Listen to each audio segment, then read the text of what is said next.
Maria? Yes. Okay. Psychologist or? Yeah, psychotherapist. Okay, would you like to explain your background Yes. and tell everyone what you're about and why we're here today? My name is Dr. Maria Ragimova, but my clients know me as Dr. Maria Gam.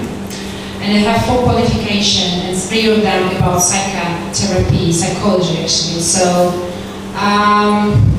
first my qualification is psychiatrist, who has a mental issues and problem, deep problem. Second qualification about drug addiction. I was researcher many years in Russia. And third qualification is psychotherapies, more about family or narcissistic disorder. And I have very good background and experience. And I used to work a lot with depression, narcissistic disorder, and any addictions, especially drug addictions.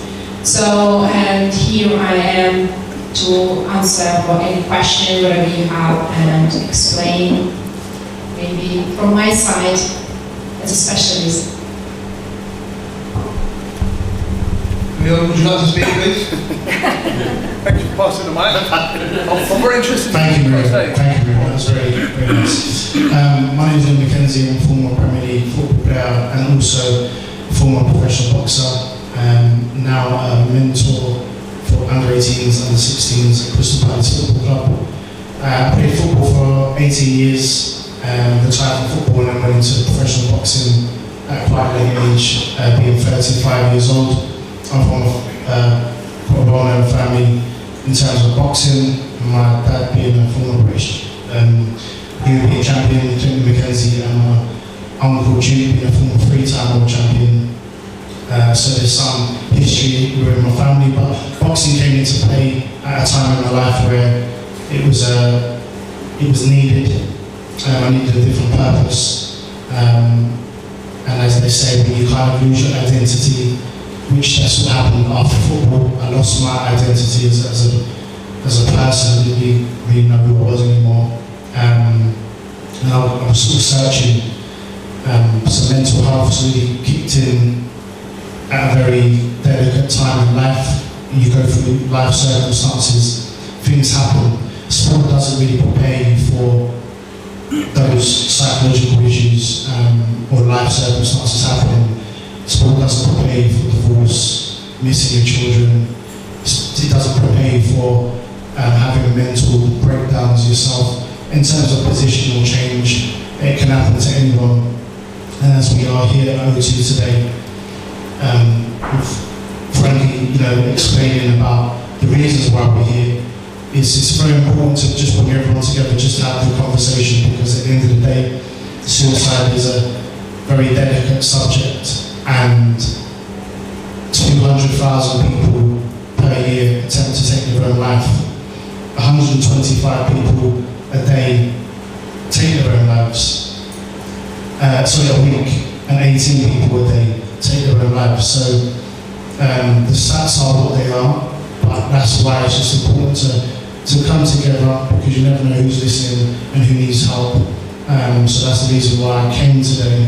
Everyone here that's come today matters. They, I assume, have a passion for mental health, and I think that's the most important thing to try and project that. Because when people hear mental health, it's always negative. So to try and project the right hope, to project the right plan in terms of what we're speaking about, that's the main thing. So it means a lot to be here today, and I'll pass it on to Mr. Julius Francis. All right, thank you.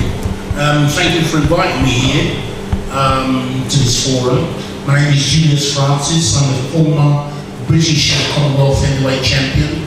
I've fought some of the biggest names in the game, including Mike Tyson and Vitaly Klitschko, amongst others. My story goes back right to when I was a kid,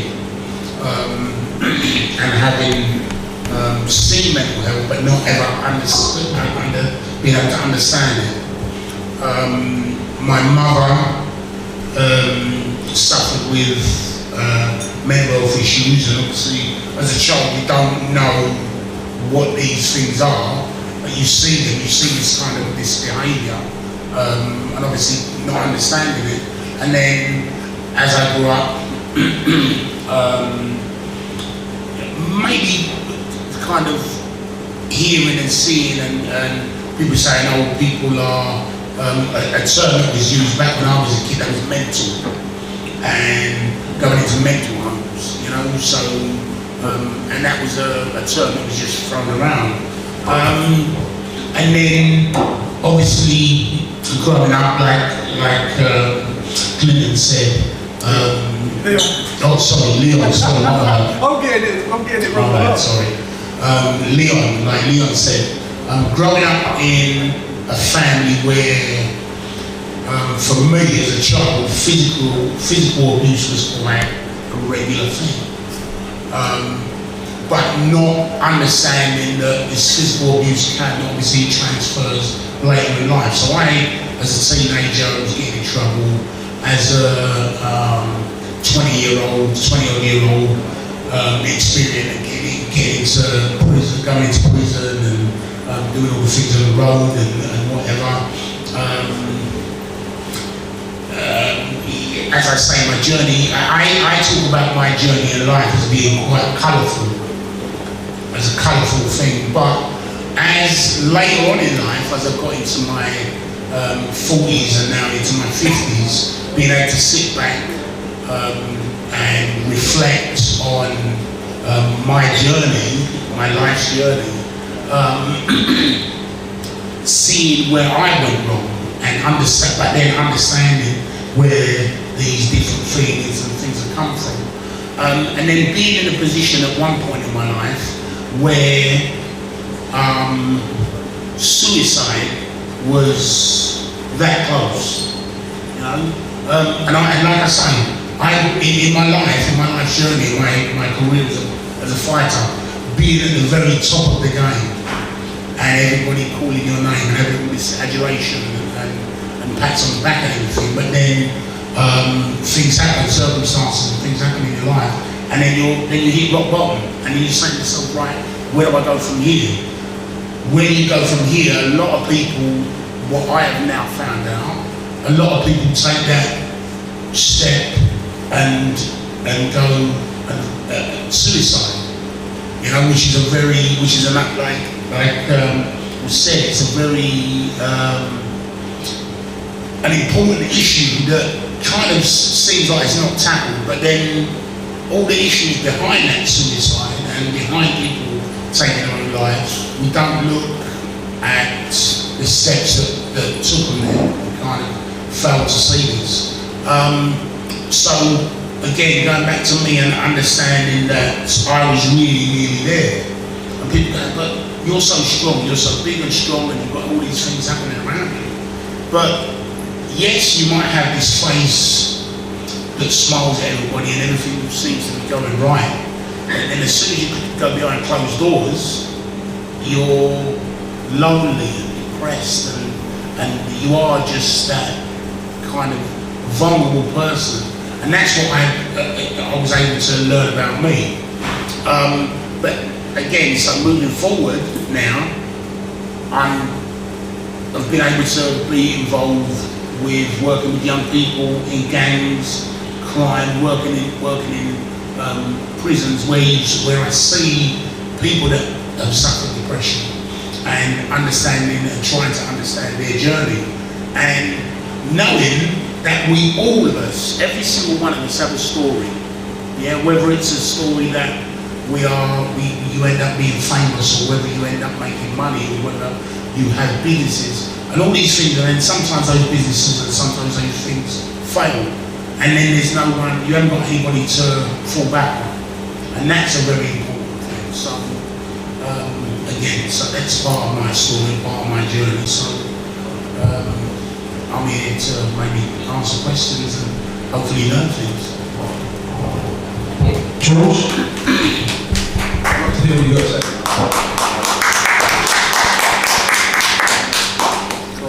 Yeah, my name's name's Hillyard. As most people know, I'm a professional boxer, and my journey's been slightly just like these two gentlemen here. That my journey's been a bit.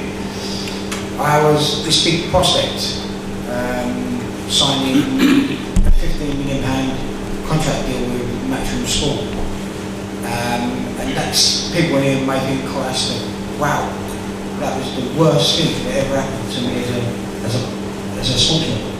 Was signing that contract with Matchroom Sport, and my life just went completely backwards from that moment.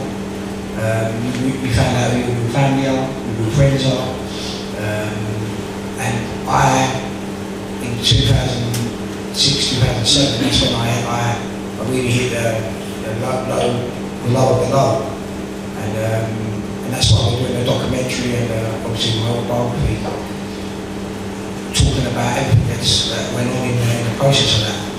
And so it's yeah, what you said just now, I'm here everyone to answer any questions and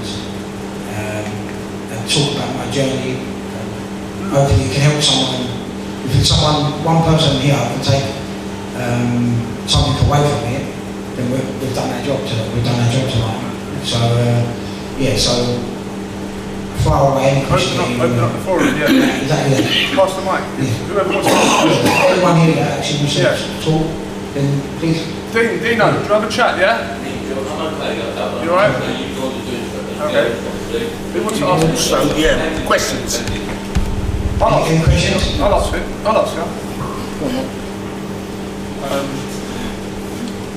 Jordan, let's go back to you. What was the lowest point in your life? Yeah, that is a good question. The lowest point is everyone knows that I had. And then you turned it around.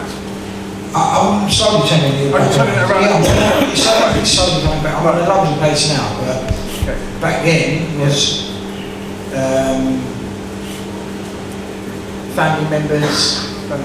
Yeah, everyone, and then obviously the mother of my two eldest kids didn't. Obviously, when the money went, everything else went with it. Houses, cars, everything went. So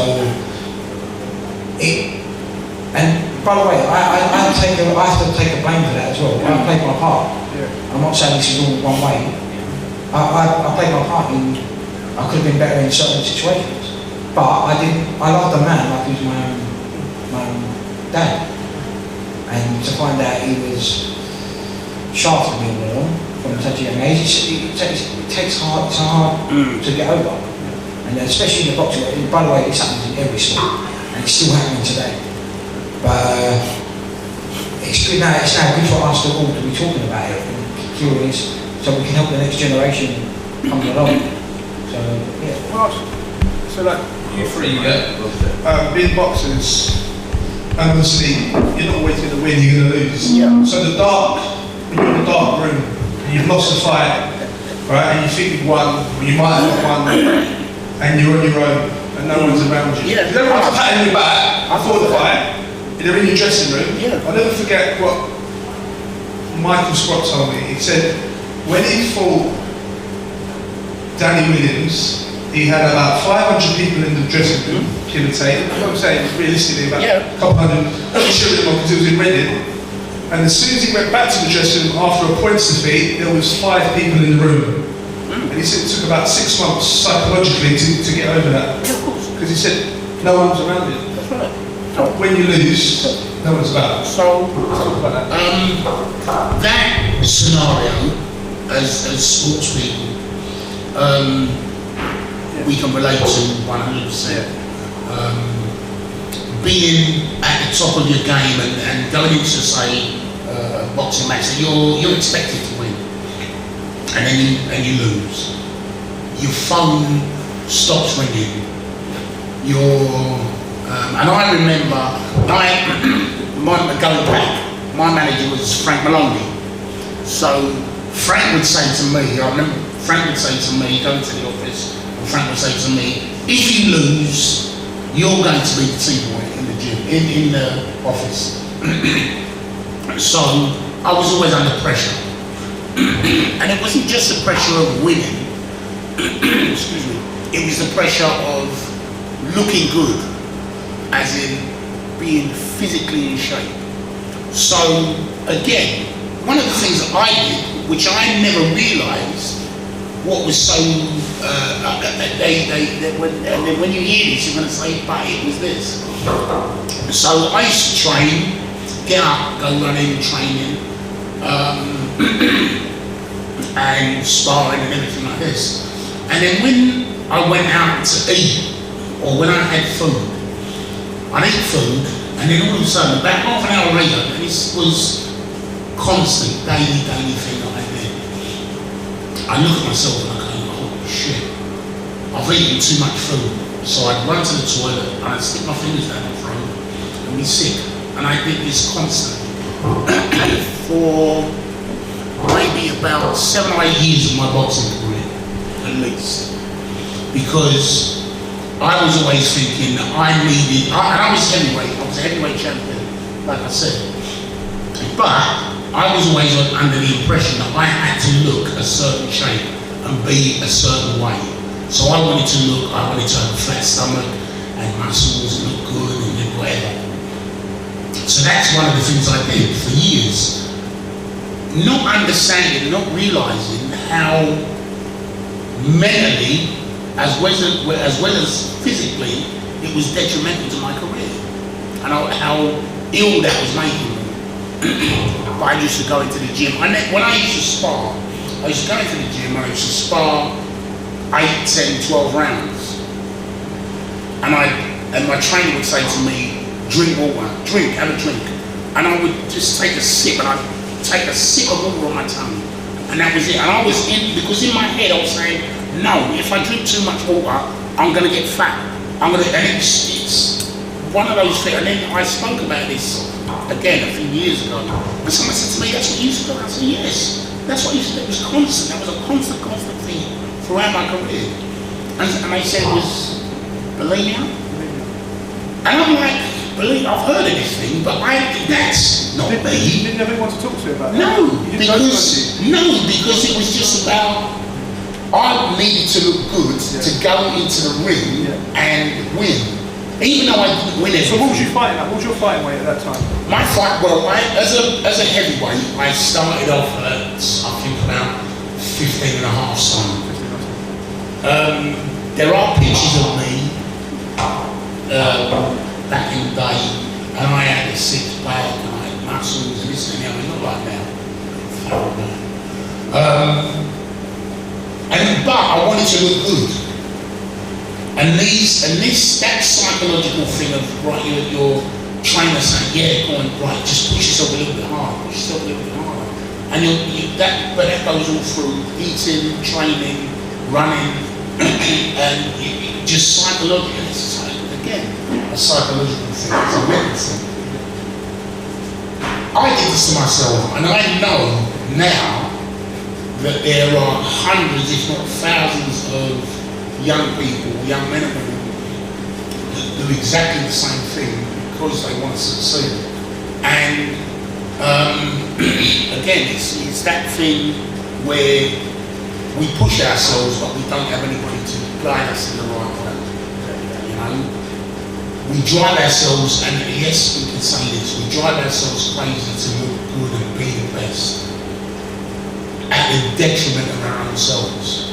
You know, but not only in sport, not only in football, boxing, and cricket, and basketball, and all these things, but some of the things that we do, and I've heard this said when I used to work in the city, where people, to stay up on top of the game, would take all these drugs like cocaine and amphetamines and everything, just to stay up and just to stay awake and just to stay sharp, you know. But then there's that burnout. You get to that point where your body can't take no more, and you hit a wall and you fall. You know, and it's the same. It must be the same as in. And again, going back to myself, really, it must have been that thing that happened to me, because I know I got to a position where I said, I can't do this anymore. You know? But maybe in my career, maybe in life, because I did have these, again, like I said, being up there right at the very top of your game, and then losing it all. And then looking around and going, I've lost everything. And now, where do I go? And the other thing about that is you have all these people. Can I ask you a question? When you said you lost everything, what was you losing? What fight was it that you missed? No, it's not just in life, in general life. Not just fighting. We have to look at, if you take away boxing from June, take away boxing from George, take away boxing, football from me, I went through a phase of, well, who am I without these things? That's what you think, but you are so much more than sport. Yeah. No, you are so much more than your job. You're destined to be in that sport. But that's granted. Yeah. But I'm saying with the tribulations that come with the sport, they don't really help us. Let's be honest. Like we said, we've spoken about so many things. Yeah.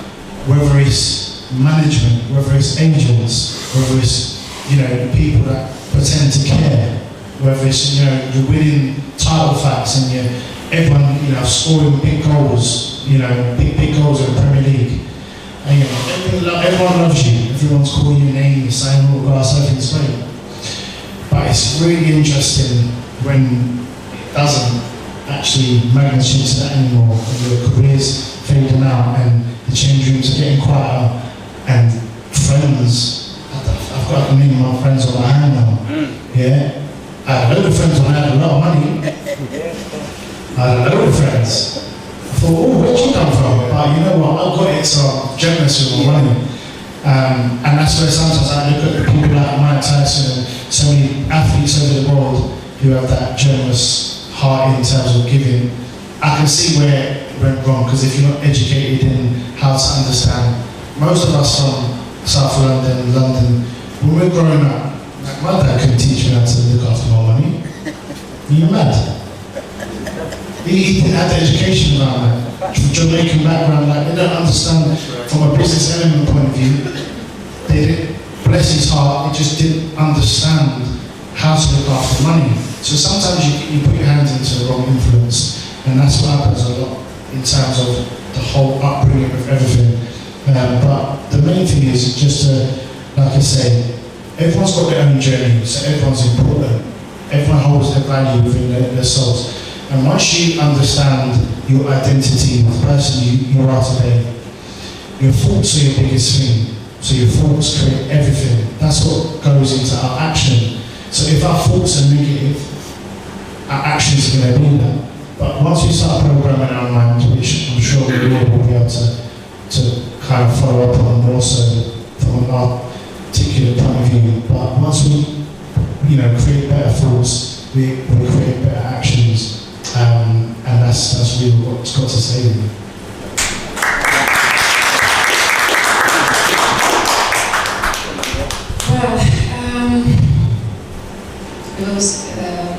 Thank you for sharing your experience, your life. It's very important. I can say many things, but very important to understand. Whatever going on with you, nothing wrong. Who said